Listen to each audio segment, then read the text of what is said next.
we want this to be a session in which we talk about that translation from the content and the research to the classroom. And presumably you're here because you have an interest in or you've got experience in teaching, both at the K-12 level and perhaps at the university or college level. And we want to explore a lot of the strategies and the approaches, but we want to do so in a conversational way. So what we've done is assemble a team of experts, and I would consider teachers in the classroom right now as experts who are here to share their expertise. That is the practical reality of the classrooms that are going on all around us here in Tidewater right now. And we'll try to think about ways to again, create a bridge from this conversation to that one. So we've got a series of speakers who will share their insights with you and hopefully some practical strategies and things to consider. And we invite any questions you might have along the way. So our first speaker will be Helen Martin, and I'll allow each of the speakers to introduce themselves more deeply as we go forward. But again, please make sure that we take this in the direction that you'll find most valuable. So Helen, thank you for being here. Thank you. Do you want that or do you have that? I think I have this here. Does this need to be turned on, Stephanie? Yeah, turn the power on the clicker. Okay. There we go. Good afternoon. My name is Helen Martin. I'm a teacher at Maury High School in Norfolk Public Schools. I've had the opportunity to teach for many years, and I've taught many subjects in history. I've taught U.S. history. I've taught AP U.S. history, AP government, regular government, world history, and I'm happy to be here today. So when I was thinking about this topic, I had to think about my students first in my classroom this year and many years before. And I thought about whether or not history makes a difference in their lives. Does it make a difference in their lives? And it made me think about my own history and what it means to me to know my local history and my ethnicity. As a teacher, I have to think about making history compelling for my students, and I want them to know about our local history and our roots here and their roots as well. And I thought about some of the problems in teaching about 1619. And I put up here slides, one of which reflects my ethnicity, and I have there the Greek Parthenon, this huge monumental piece of architecture that reminds me and reminds everyone how great the Greeks are and how many wars we were in and how victorious we are. And even the other photo above is from Jerusalem, Yad Vashem, which is the Holocaust Museum in Jerusalem. And I thought about how Jewish history, the Jews who were hated and persecuted for millennia, yet they know their history, they know their complete history, and it helps them, and it helps all of us to know our place in history, that it is important to have that knowledge of where you were, where you have been, and it helps you to commit to certain beliefs in your life. And so in thinking about this topic of teaching 1619, I thought that truly here in our locality as a citizen of Norfolk, how we have a big void. There's a big zero there. There's something missing. And for my students, it doesn't matter what ethnicity they are, we are missing something, and if you are African American, you're certainly missing something from your past. What I have up here is to talk about what we physically as teachers, what is it that we teach, and how do we go about teaching history? Why aren't we teaching 1619? And so I have here is a page from the Virginia Standards of Learning. This is our roadmap. It all begins here on a state level. With the inception of No Child Left Behind, which I'm sure everyone in this room is aware of, certain standards were put into place for each state. mandated by the federal government, and with the typical bureaucracy that goes along with No Child Left Behind, each state makes their own decision about what will be taught, how it's regulated, how it is enforced. And in our case, we have the Virginia State Department of Education is the one to give us these guidelines. So when I get up to teach every day and I'm making my lesson plans in advance, I just don't think, well, Helen Martin, what do I feel like talking about today? I have to go back and look at these guidelines that are given to us from the state. There's more, here again, more examples. So, how exactly does the state decide? And I think people should ask that question. And those of you who are going into education should know, how does the state decide what's in the SOL? Well, every year or two, it depends on each state, they'll ask for applicants from teachers, administrators, and from the community at large if you want to apply to be on a committee which will review and revise the SOLs. I have myself been, I haven't been selected yet, but I certainly put my application in almost every year. And at that time, they sit down and they look over the SOLs and the curriculum. They certainly don't take everything and throw it away and begin again, but they're going to revise as needed certain elements on the SOL.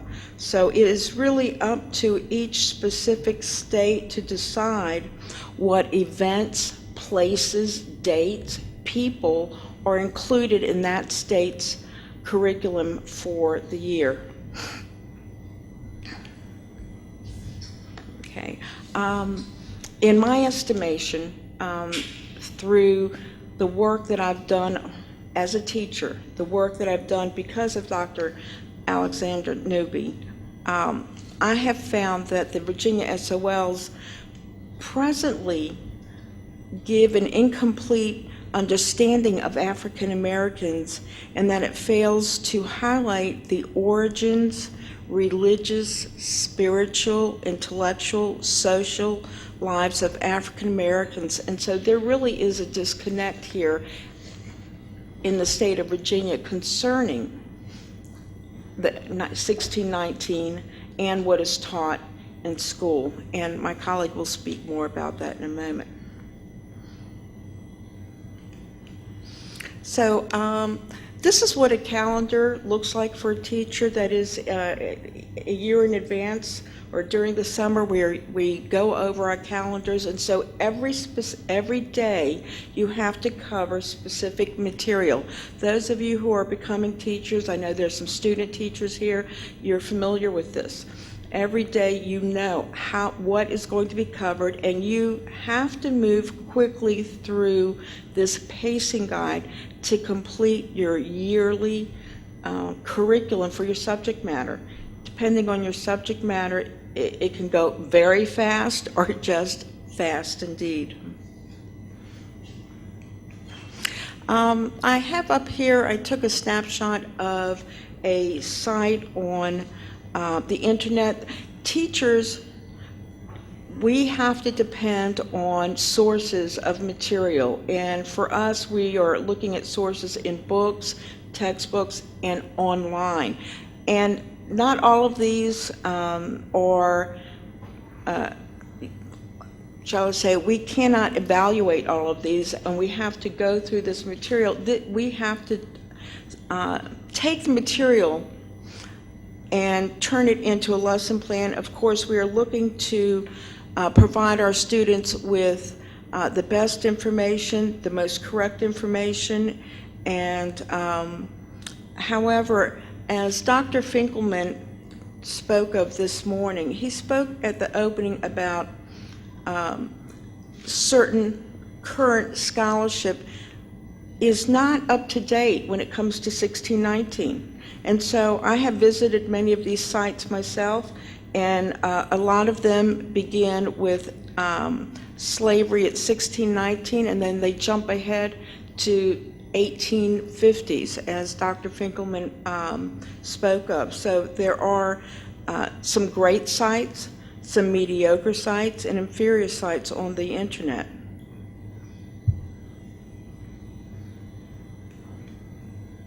There we go here. But thanks to taking courses through NSU with Dr. Newby Alexander, I have been fortunate to have found the time to create lesson plans for her courses, and I've had the opportunity to devise 2 DBQs, one of which I have up there today. For those of you who are not initiated, a DBQ means a document-based question, which is taking primary sources and then asking questions, and through a step-by-step approach, a student will come to a final analysis and write a paper on their own. This is current methodology. The old days of opening up your textbook, reading the chapter, answering the questions on the last page are long over. We're certainly looking for something different today.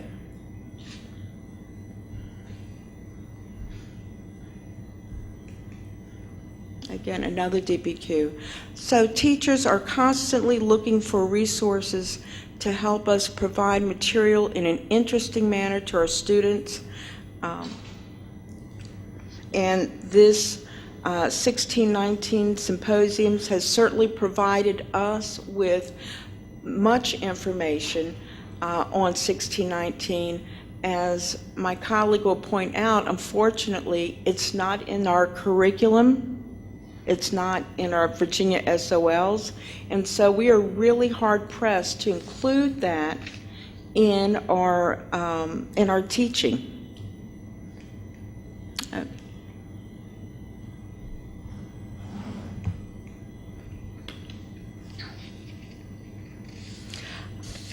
I have here something that Dr. Newby Alexander said to me recently.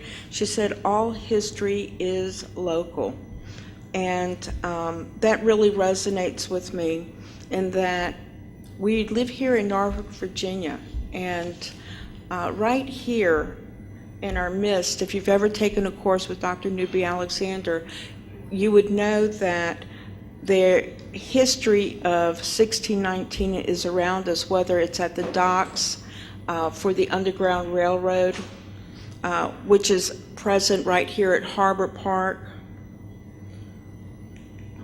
or whether it is slave jails, which existed in Norfolk, which were torn down, and our city hall sits on top of it today.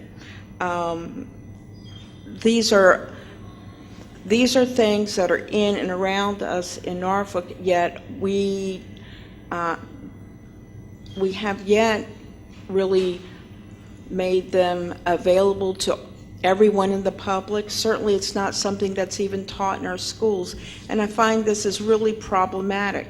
However, even with all this bad news I've given you, I think that the good news is that 1619, the making of America, exists.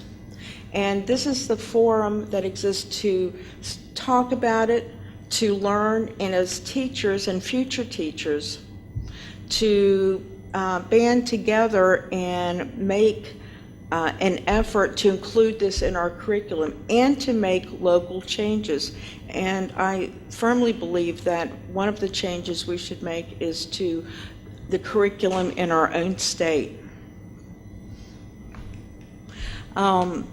This is, those of you in Norfolk are aware there are murals going up all over the city. And just brainstorming with another teacher, wouldn't it be great if we had a mural in Norfolk, more than one mural, alluding to the past, alluding to 1619. It's something that can happen. It takes community action, and obviously everyone here in this room and at this conference is interested in something like that. It's something that could be done. Students could certainly partake in an activity like this.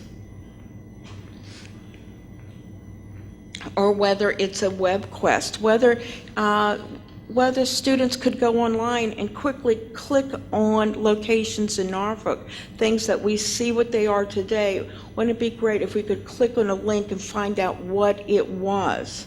What was it in 1619? What was it in 1650? And so on and so forth. So my thought is, even though we're not there today, is to really work diligently and work towards this quickly. I don't know that we should wait another 10 or 20 years before we're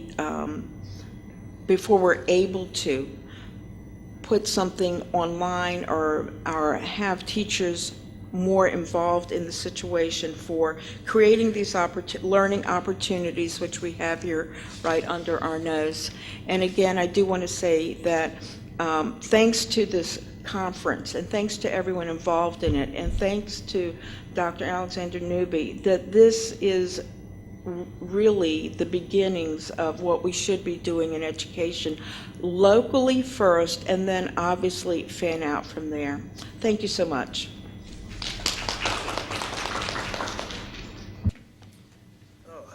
Good afternoon. My name is Matthan Wilson. I'm a government teacher at Woodside High School over in Newport News. It's kind of good to be back here. I was a graduate of Norfolk State.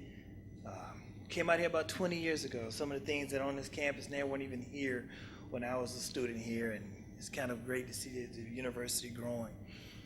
I want to talk about pacing, and one of the things we have to understand in the state of Virginia is that when you are giving those SOLs, that's what you're expected to teach. And going to a conference like this with such great information, you may want to give this information to the students, but you may not have the time to give information to the students. When I was a student here at Norfolk State 20 years ago, yes, 20 years ago, we were told to write lesson plans. And these lesson plans, you went to research and you got the information on the topic you wanted to teach. You wrote this nice little objective of what you were going to do in the classroom that day, and you wrote how you was going to get that done, and the test, the evaluation, and all of those great things. A lot of that information now is done for you by the state. Then when you go into a classroom, you have a specific amount of time to teach a specific content.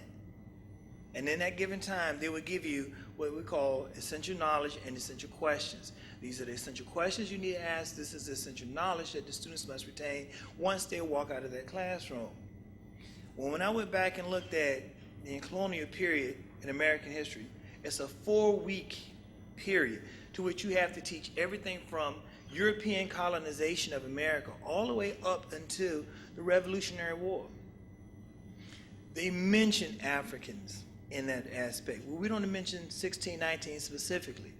Well, not only are you told to teach the information of that period, you're told specific essential questions to ask during that period. Well, one of the things that we have to look at is when you're doing that, they're not only giving you the history, you're going through geography, you're going through culture, you're going through a lot of other information in that short period of time to kind of bring about what we want the students to walk out, what we was discussing earlier. The state dictates to us what exactly we want the students to know. And when you get on those committees, yes, you can get up there and say, wow, we're in a committee, we would like for this information to be taught to our students, and we can add it to the SOL. But when you look at the committees and what they want to teach, a lot of that information, the volume of information that they want to teach has to be narrowed down to a 4-week time period because you're being paced.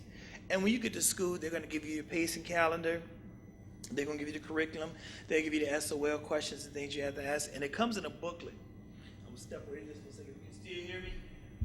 It comes in a booklet, and it looks like this. It comes in a big curriculum guide. And in that curriculum guide, thank you. In the curriculum guide, you would get the calendar. You know the calendar she showed you earlier? When you get that calendar, it would tell you you have 4 weeks to get this particular thing done. It would give you each objective that you have to do during that time period. And what they want you to do is say, this is essential understanding, this is what you should ask the students, this is what you should tell the students, and this is what the students should be able to do once you walk out of the classroom. And that is given to you for a 4-week period. And then during that 4-week period,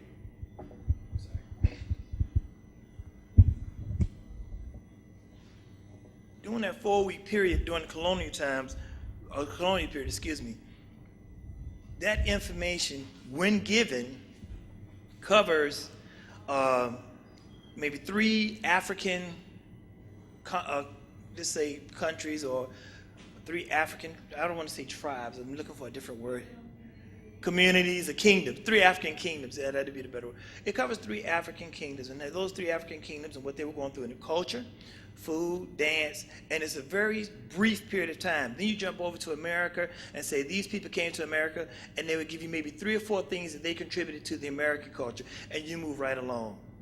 You have no idea who came over in 1619, under what circumstances did they come over in 1619, how did they interact with the colonists once they got here in 1619, how did they develop their community here in 1619, how did they develop relationships with not only the colonists, with the Native Americans?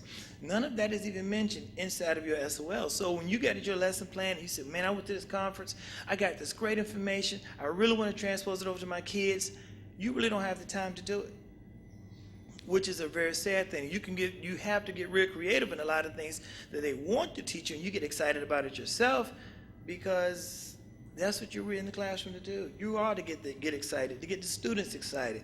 And you say, man, I got this great information. But then when you get this great information and you can't teach it, then you become discouraged.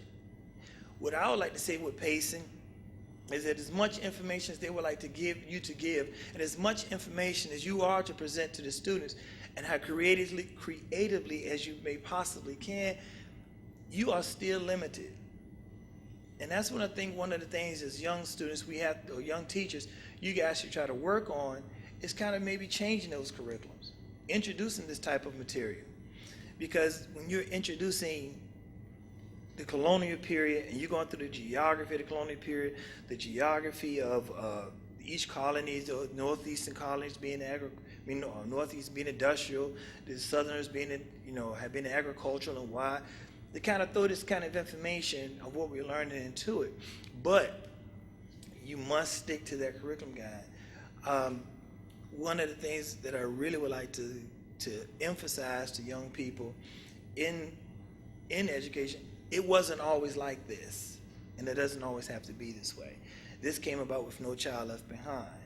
And a lot of states really work on these curriculum guides, and curriculum guides can fluctuate and change. So if you young people can get on those types of committees and bring this information up to the forefront, then this is something that maybe we can start doing to, bring the younger people, or bring more excitement into the classroom, and bringing more younger people into the actual field of teaching history, because it's a really exciting subject, it's a really exciting topic.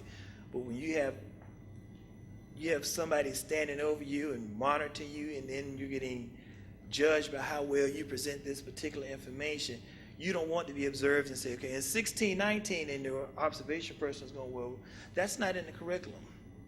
And we're not finding that information. So I didn't have a lot of information, more so than just the pacing guide, and the emphasis on the SOLs and what it is that we're learning here, because Helen, she covered a lot of this information that we were going to go through. So I'm going to have a seat. I'm just a tab. Thank you.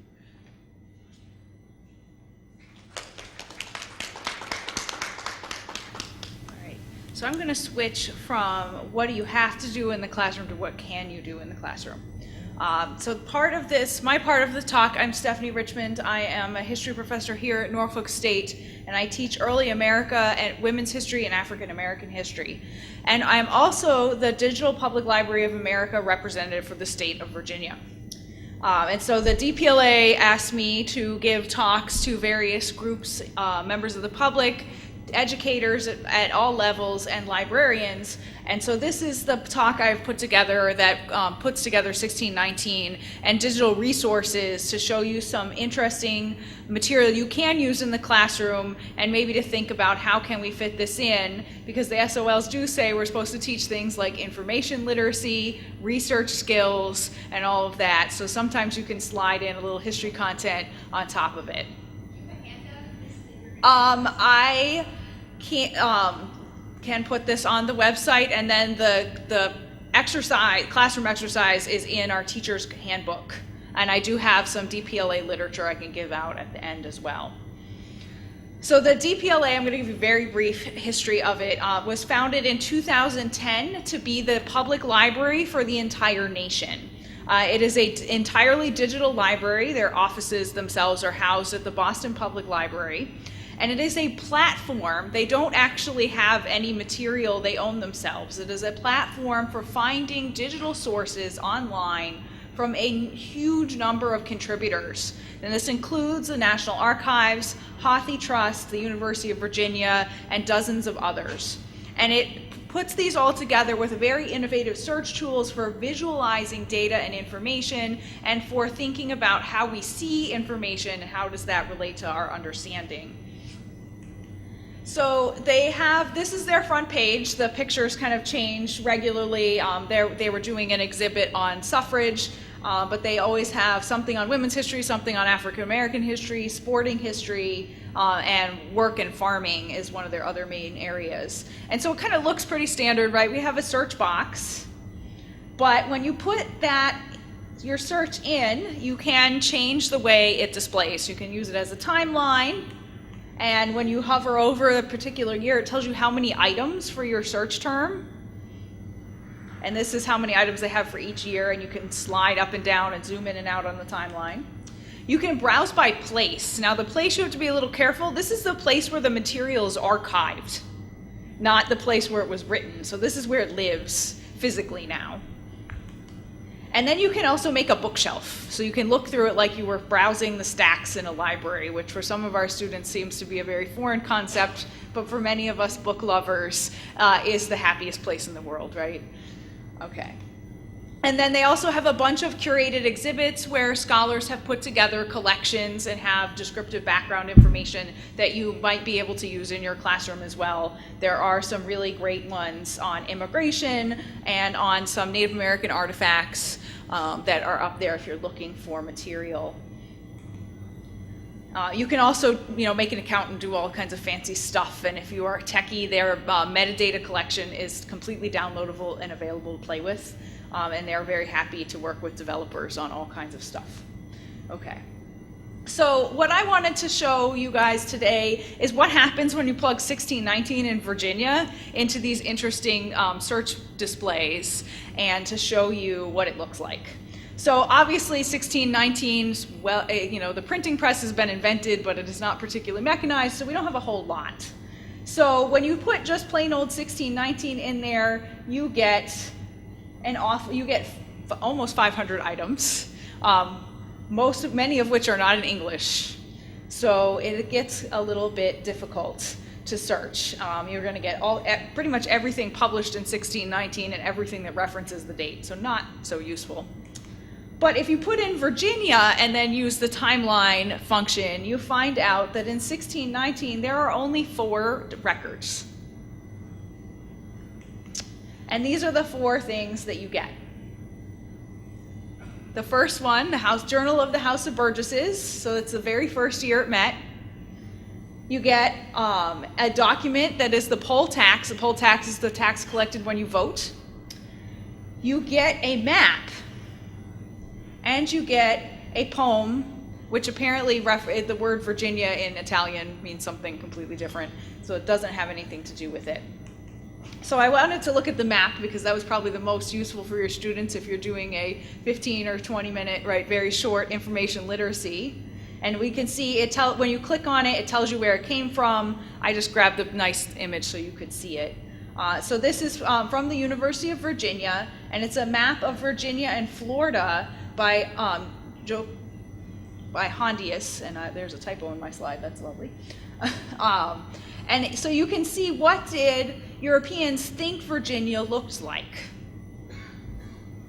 So we can ask our students, to use this document and do a visual analysis like your document question, You can come up with a document question: what did Virginia look like? What was important? What did they know, And the world kind of ends at the Appalachian Mountain Range in 1619 for Europeans who are looking at Virginia and Florida.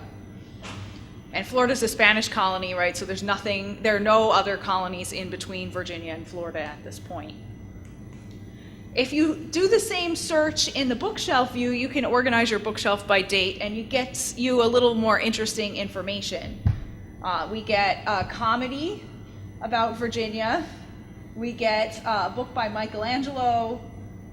And then we begin to get some other material, and you might find that a few years later, there's a poem written about Virginia and a massacre that happened at Jamestown in 1622. So you can start to look out a little wider and find these things and ask your students, how are they related, right? What can you find out by looking at the timeline versus the bookshelf? Or you can also, when you roll over the bookshelf, there's no related images of the poem. But if you go to this next one, which is a legal document written by Sir Lewis Stuckley about his family's relationship with Sir Walter Raleigh and the colony, you get all these images of Pocahontas. And you get some images of Pocahontas that don't show up in your textbooks. So like this one, which was one I hadn't seen in a long time. There are a whole bunch of them that come from the New York Public Library and other places that either they can't get the copyright to put them in the textbooks, or they've never been added to these free image databases that textbook publishers like to use, so you've never seen them before, but they're out there on the internet for you to use, and you can have your students compare. That's not 1617. Huh? The point is it's wrong.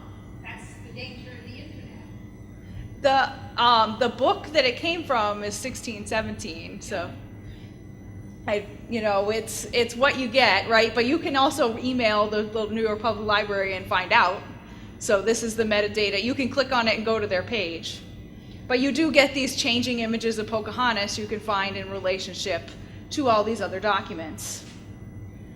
So there are ways you can use this stuff in the classroom to write slide and get your students to think about, how do we display information? Is the information on the internet wrong? Is it correct? Do you have to dig a little deeper and go to the website of the location where the image is stored? So that the Digital Public Library of America just interfaces all of these documents together, so they're in one place. So you can pull stuff from dozens and hundreds of university libraries and public libraries in one place. So you don't have to go to 15 search engines to find what you're looking for.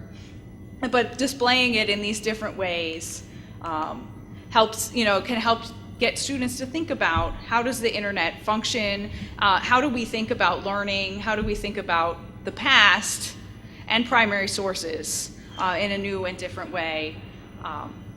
And so I found it to be a relatively useful tool in some of my introductory level history classes to get them to go here. And it's also pretty safe. You're not going to find stuff on the DPLA, right, that you have to turn Google Safe Search on for, because this is material in university libraries. And most of it is in the public domain, so you can use it freely in the classroom. All right, so I have kind of the full and a bunch of discussion questions in the teacher's guide if you pick one up at the end, and we will be getting some of the stuff up on the conference website as well. All right, so I'm going to turn this over to Andy. You want to pass out your materials while I'm getting mine? Sure.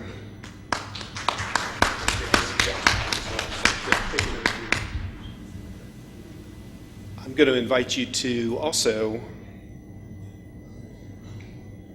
pull out your technology. And it's pretty common in sessions or in public places or when we go to conversations like this to be asked to turn your technology off. It's very common to find signs like this one, which is located at the School of Education at UNC Chapel Hill, where I'm visiting from, where they immediately tell you, put your cell phones away, put your iPads away, put your laptops away. And I'm going to invite you to do the opposite for the next 45 minutes or so, if you're not already. It will not disturb me or distract me if you're clacking away or you're looking things up or you're Googling some of the things that I've mentioned. And I will say again, as Stephanie is passing these documents out, one of the things that I did while I was waiting my turn is put together a back channel so that if I'm sharing URLs with you or websites or archives, instead of having to write down that really long, difficult, tricky URL, just go to this site. It's going to be active for a year. It's free. It's you log in, you put your name, you can add comments, you can ask questions, you can look at it a week from now, you can archive some of the ideas that we have. So if you're on your phone now, your iPad, or your laptop, go to this URL and you can track many of the things that we're talking about. I would also invite you to register some questions there. There'll be a point where we're running out of time, or you have some things to ask that maybe aren't quite as timely as others. And I'd invite you just to type right into that box. And this is one thing I like to use in classes of students of all ages, because again, it gives us a layered conversation. We're having this conversation that I'm driving and facilitating right now, but you can also have conversations with each other and with me that are lingering just underneath the surface. So check that out, and please don't be afraid to use your technology over the next half an hour to 45 minutes. So I think what I'd like to do is actually zoom out just a little bit further. And if you imagine Helen is starting in that sort of first person present tense place of being a history teacher standing in front of history students, and we backed out of that just a little bit more with pacing and curriculum in the year, and we backed out of that a little bit more with the university approach and the scholarship and the digital archives. I'm going to back out even one step further and ask you to consider some of the bigger questions that we're facing as we teach students, again, of all ages. And I'm going to do that by inviting us to consider the elephant in the room here. And that, again, and it's come up a couple of times, both formally and informally, this is a great conversation. It's compelling and interesting and sexy for all of us. And now we have to go back and do other things. And so I'm going to push you a little bit to think about ways that you can be a curriculum gatekeeper in your classroom and monitor those times and those places where it's just too important to skip over it, or to not include it, or to not integrate it in some form and fashion. And I'm going to hopefully share some tools with you and some approaches that allow you to do that without disrupting the pace of your day and the concept of what you're trying to do, particularly around standards of learning or other curricula. So in order to start this conversation, I'm actually going to invite my own guest speaker. This is my Uncle Fred. So Fred Kegley was born in 1914 in East Tennessee. He was a hillbilly Baptist. He and his family lived in the hills just outside of Johnson City in Unicoi County. And in 1945, he signed up for the war effort, World War II effort, and he went to the Pacific. He was part of Operation Black Coat. He was part of the liberating army that went to the Pacific just at the tail end of World War II to liberate the islands, to move in after the atomic bomb was dropped, and to sort of put tie the strings around the end of that war effort. And my Uncle Fred, like probably all of his colleagues and friends and other veterans of that time, absolutely went into this experience hoping to survive, and then once he did, could not wait to come home and start his life again in East Tennessee. And so he did. And so I'm sure he carried around a picture of his soon-to-be wife, my soon-to-be Aunt June, and this motivated him to get back and to make it through this incredible experience. He rushed to my Aunt June, asked her to marry him, did. And for a handful of years, he worked on the railroad. And so the railroad out of East Tennessee was going both north, south, and east-west. But he was on the east-west. He was gone a lot. He was on the train. He was away for a week at a time, a couple of weeks at a time. At some point decided I'm just away too much, and I've got enough money saved, so we're going to start a family. And so he comes back to East Tennessee. He quits the railroad, and he and my Aunt June have my cousins Steve and Joy. And I know a lot of the stories of that side of my family from what I'd like to call the kin keeper. And the kin keeper is that person who has all those family stories, who knows all those things that happened, who carefully selects and curates those stories at Thanksgiving dinner and when people ask him about it on Facebook. My Aunt June won't get off of Facebook, by the way. In fact, I think when I tag myself as being here, Aunt June is right on it. She's 90-some years old. So there's a kin keeper aspect, right? There's people who maintain all of your family history and the details, and this is as local and first person as it gets. And I knew that my Uncle Fred eventually left the railroad and he started a family. And I knew a lot of the work about my side of the family, the Kegley side of the family, from my kin keeper, but also from the internet. That I can actually find the primary source documents that trace my family's history, the 1940 census that tells me exactly who's living in what household, the relation that they have to each other, which isn't always by blood, by the way, even if you're called family, which tells you your occupation, it tells you your age, it tells you it allows you to reassemble those pieces of the past around given people and around people in given times. And going back and looking into this becomes then more than a family tree. It becomes a history. It becomes a way to contextualize those big iconic moments through the lenses of individuals, through first person, through your family. It allows you to see the decisions that they made and the things that they did in this bigger historical context, which is pretty amazing to me just in terms of my own family. At some point, my Uncle Fred came back to Irwin and he started a new career, and he became probably the one thing that you can make the most fun of in the American culture. He became a used car salesman. And for many years, he lived in this part of the country. He developed what I think he would describe as a very romantic relationship with his community. He was able to be a small businessman. He was able to put his name on the back of Little League jerseys. He was able to work with elder folk to get their last car, with young people to get their first car. You know, he had that kind of business relationship, that entrepreneurial relationship between himself and this community that he was serving. And I was there one summer, it's probably in August or so, when the screen door slammed shut and my Uncle Fred came home and he was really agitated. And it was one of the first times I'd seen him agitated, which is why I remember this so vividly. And it was the first day that a customer came in to buy a car with the Kelley Blue Book.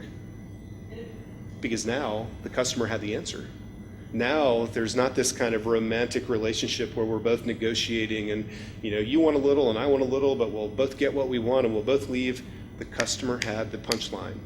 And he remember him coming in saying, you know, they think I'm a crook. They think I'm trying to gyp them because I want to get more money, or that my price isn't what this book says it is. And of course, now you can go buy a car, and in the little device in all of your hands and pockets, you can have every single detail on that car, every history, where it's cheaper if you decided to drive to another place. All of a sudden, that entire relationship shifted between him and his community because everyone's got the information, everyone's got the data in their hands. I started to think about ways that life has really shifted in the internet age, which unbelievably is only about 15 to 20 years old. I started to try to think about ways that our social relationships have shifted. Here's one example. Just recently, I was in New York City. I got out of the airport at LaGuardia and I hopped into a cab and I said, "Take me to Brooklyn." And he sat there and he waited for me to pull out my phone and tell him the direction I wanted him to go. He waited for me to find the directions. Now I can remember not so long ago, you get into a cab and you're from North Carolina and the cabbie will drive you in circles and then take you where you want to go and charge you whatever he charges. And then there came a time when you remember to pull your phone out and say, whoa, whoa, whoa, whoa, whoa, whoa, take a left here, not a right. He's like, of course not. And now they're actually not, this guy at least was not driving until I told him the directions. Things have changed because I've got the information in my hand. I've got it in my pocket. I've got it around me all the time. Think about the way dating has changed. No more standing at the grocery store plunking watermelons. No more standing at the library waiting for someone to notice you. You can meet anybody you want online in a variety of ways and develop relationships. This story of the way that data is in our lives all the time reminds me, too, of my first year teaching, 1992, when I walked into a classroom in Orange County, Virginia, and that was the textbook on the shelf. By the way, it's not the textbook we use, but it was still on the shelf. And I remember as a teacher, no matter how good I was or no matter what kind of activities I designed, I can remember as a teacher being very conscious of the fact that that book, or me, I was the doorway to the information, that students only got to other things by me. They only went into things if I assigned it, if I had activities, if I had homework, if I had lectures, if I had group work. If I was a good teacher, maybe I went to the library and I pulled out the encyclopedias, more books, but I was still the gatekeeper. I was still the guy who drove it in a particular direction at a particular pace and style. And of course that changed immeasurably as well. When students, when all of us have information in our pockets, in our hands, all of the time.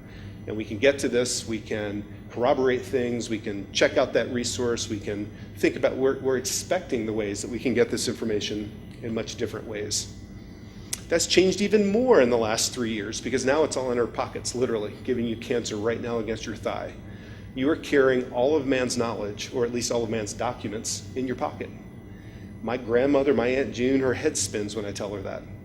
Everything is in your hand. And I think in some ways that really requires us to shift the way we think about both packaging, both consuming, and eventually teaching this kind of information to younger students. Because whether they have these devices or not, we're living in a culture now when we are using our phones and our devices and our pads and our tablets to go and get information in such a remarkable and difficult way. What that's also doing is it's changing the way we use the internet even one more phase. We're not using homepages anymore. There is a notion that the homepage is dead. The New York Times homepage within 2 years, has 80 million fewer visits to its homepage. And there's a reason why, because when you go to look at something online, you don't go to a homepage anymore. You go to a Google search, and Google takes you to not the first page, but to the 40th page. So you're going in and out of websites, not through the home portal as much as you are through a Google search or some other keyword search. And what that's showing, to me at least, is that information is not a place you go anymore. Information is coming to you. You're the destination, not the information. This is a pretty radical shift if you think about the ways that you teach, if you think about the things that you might share, if you think about the ways that you present information and you have that package of time during a classroom and then kids leave, or they're sitting in that classroom being affected at the same time. There is a power tool sense of this. There is a sense that the devices we have are allowing us to become different students if we allow it to. That's a whole lot different than me when I was a kid, just trying to get the phone to stretch 5 more inches away from the wall so I could talk to someone without my mom hearing. That's not me, by the way. Kind of a creepy side of this, right? We're all on our cell phones now. It's easy, I think, for any of us to be curmudgeonly and say, we're all walking around with our phones and we're not interacting and we're not talking.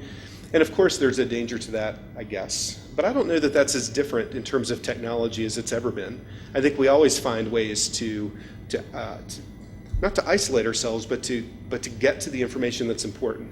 And if you were on a train coming in from Rye, New York to the city in 1957 and you didn't have the newspaper in front of you, you were behind. You were losing out something, and all these other guys were ahead of you, one step ahead of you. Ultimately, as I share some technology with you today, what I don't want is the technology to get in the way of the bigger instructional conversation. I don't want the technology to be this person, just telling us things like any other didactic approach in a classroom. Does anybody recognize who this is?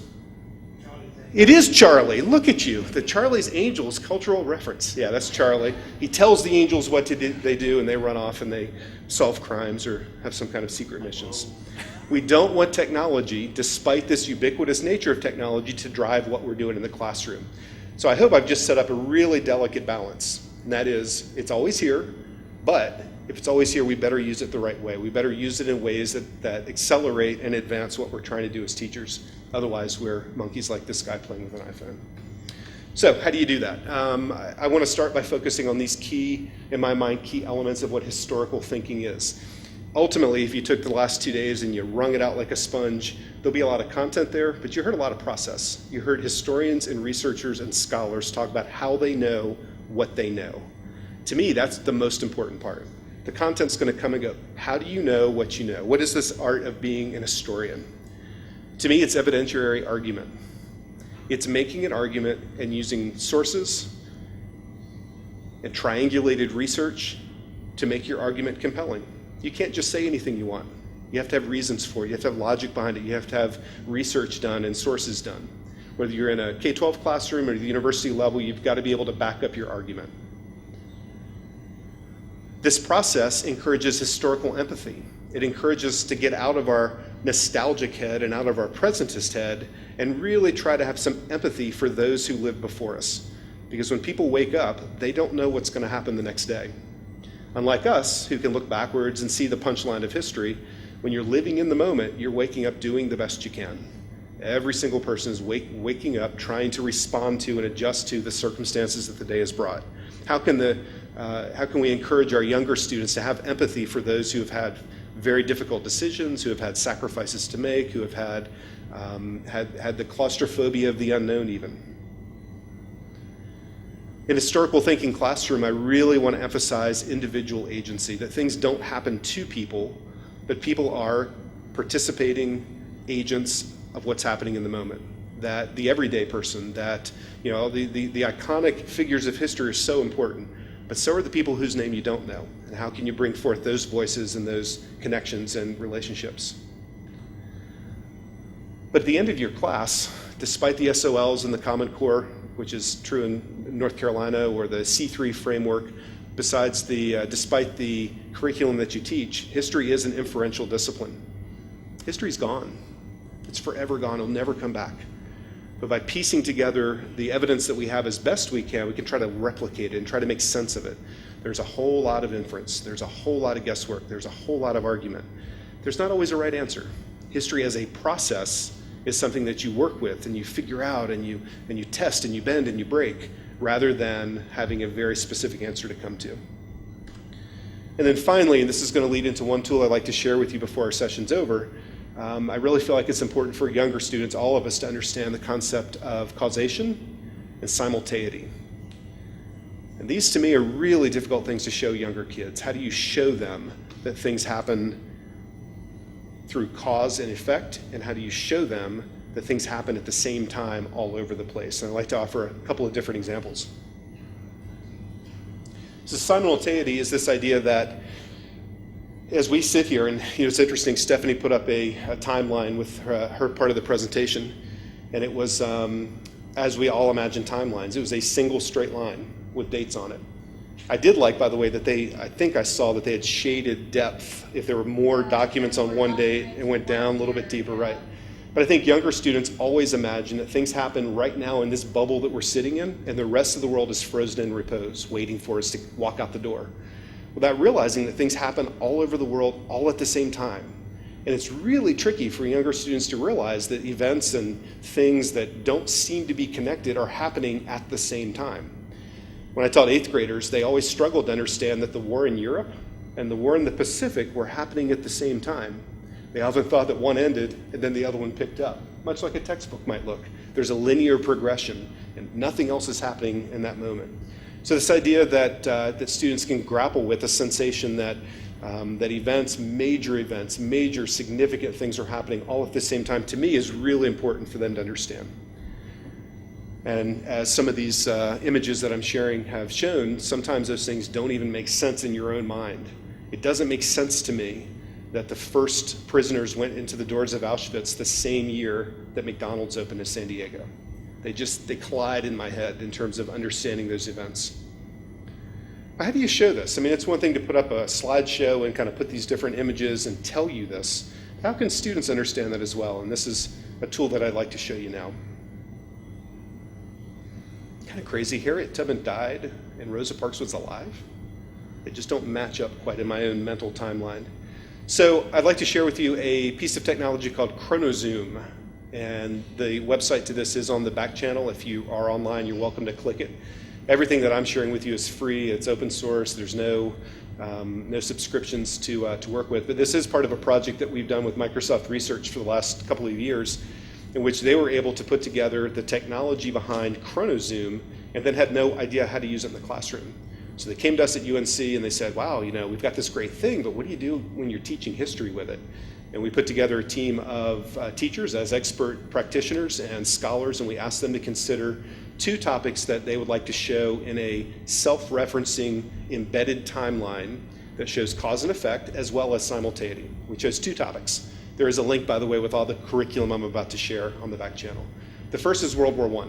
It's a commemoration coming up. It's the 100-year anniversary of the start of World War I, and we worked with a World War I scholar who said, what I really want younger kids to know is that World War I did not start when a guy was shot or a ship was sunk or a telegram was intercepted. That there was a gazillion things happening all at once that led to this sort of thing that became this global warfare. The second that we chose was the Atlantic Encounters, and we worked with a historian from University of Massachusetts at Boston, and his scholarship really leads him to strongly argue for not treating Native and English contact as first contact, but rather looking at it as first encounter. Because there is no such thing as first contact. Hey, shake my hand. I'm standing on the banks of this river waiting for you, and you've come up and now we've met. But there's a long history of people who hear about each other, who gossip, who trade, who have rumors, who meet for a little while and not for so much longer. So ChronoZoom is a tool that allows you to, how do I get out of this? There's the escape button. That allows you to conceptualize history in a computer screen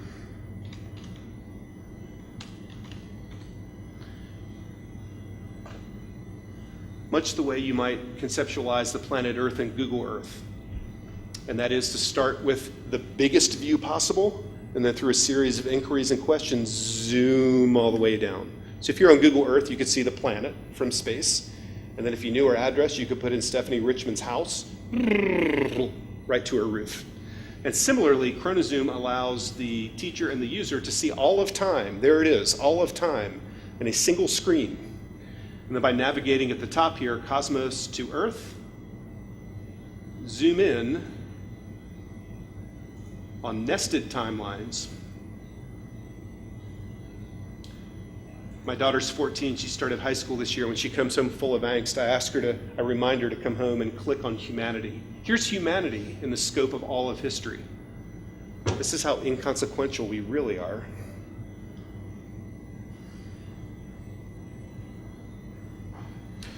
Each of the rectangles that you see are timelines that have been teacher or student created. This is not a site of research. It's not a place to go and get answers. It's a place to display understanding. And students can either individually or as a class or with teacher support create timelines that show that they understand the way that events are connected. And one example that we created was Atlantic Encounters.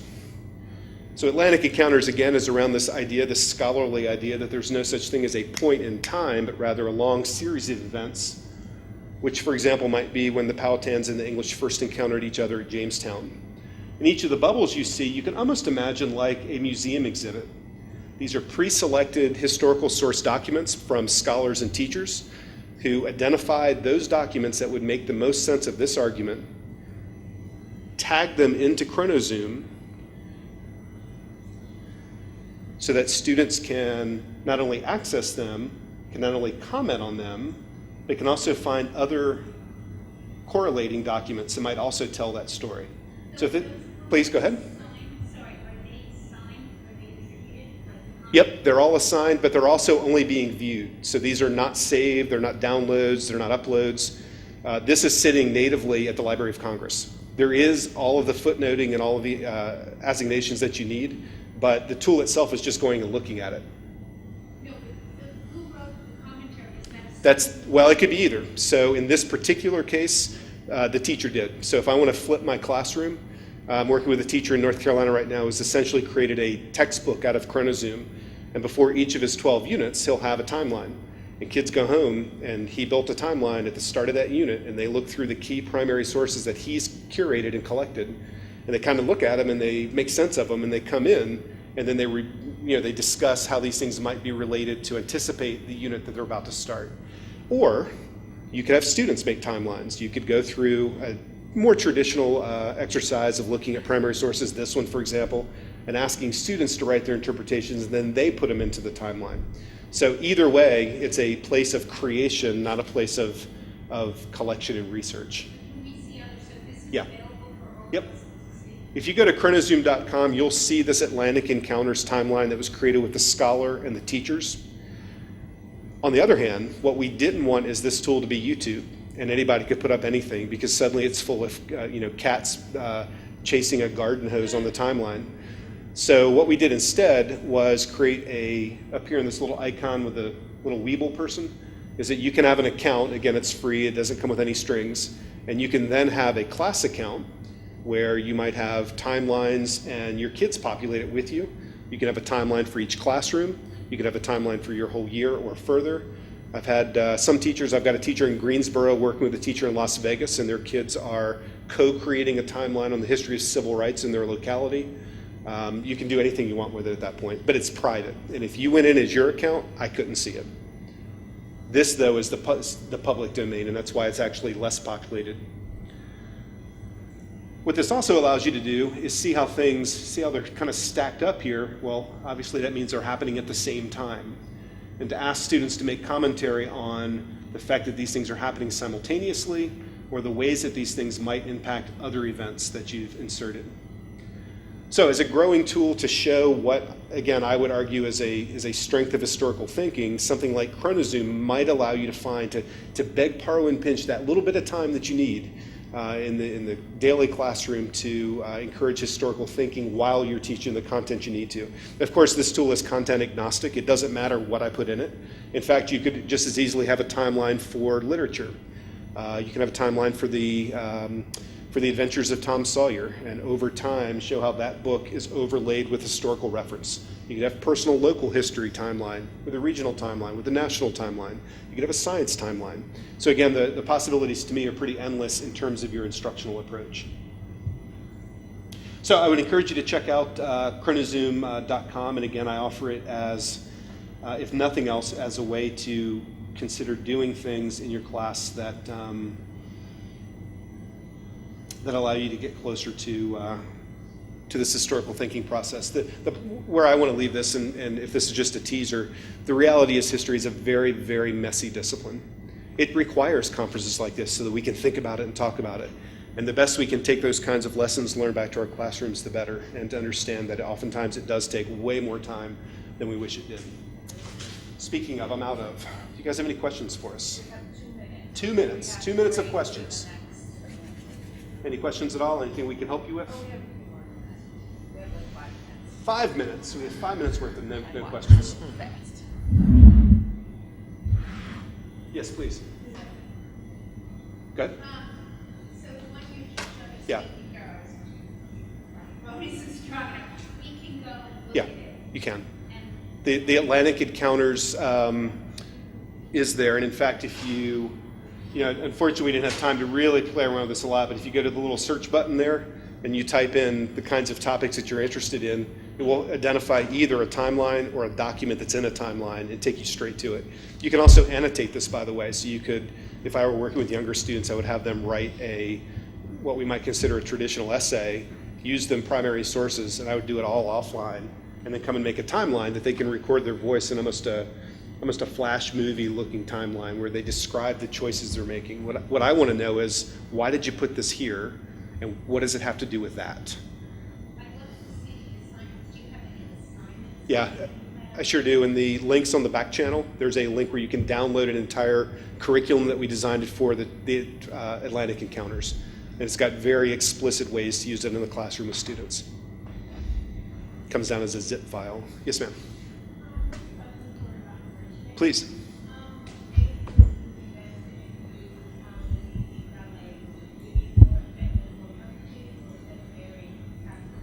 I think you could probably use it for, any students who, as you're kind of exploring the internet and teaching them about, how to find information that is reliable, how to assess things like, once you kind of dig down in to some of these documents and how are they related to each other. So high school students, I've used it very effectively in the college classroom to get students to think about what's on the internet and what's not, because I'm going to disagree with Andy and say that, especially with history, not everything is on the internet, and it's very hard to get students to understand that, right? That not every document that can teach you about the past is on the internet. In fact, some very important information is not on the internet, right? You do have to go to the archive.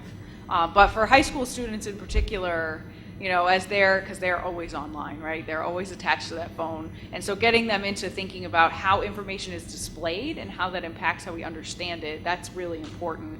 Because they're the ones who, in a couple of years are going to be in the college classroom and trying to figure out how to find this information, with the help of their professor, but quite often, on their own, and how to make good choices about, searching and evidence becomes really important. So it depends what you would want to do with it. The kind of classroom activity that I designed and put in the teacher's guide is aimed at probably upper level middle school and high school students.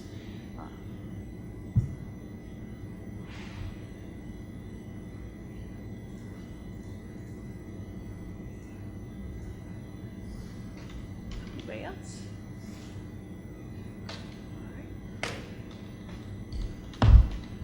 Well, thank you guys for coming out.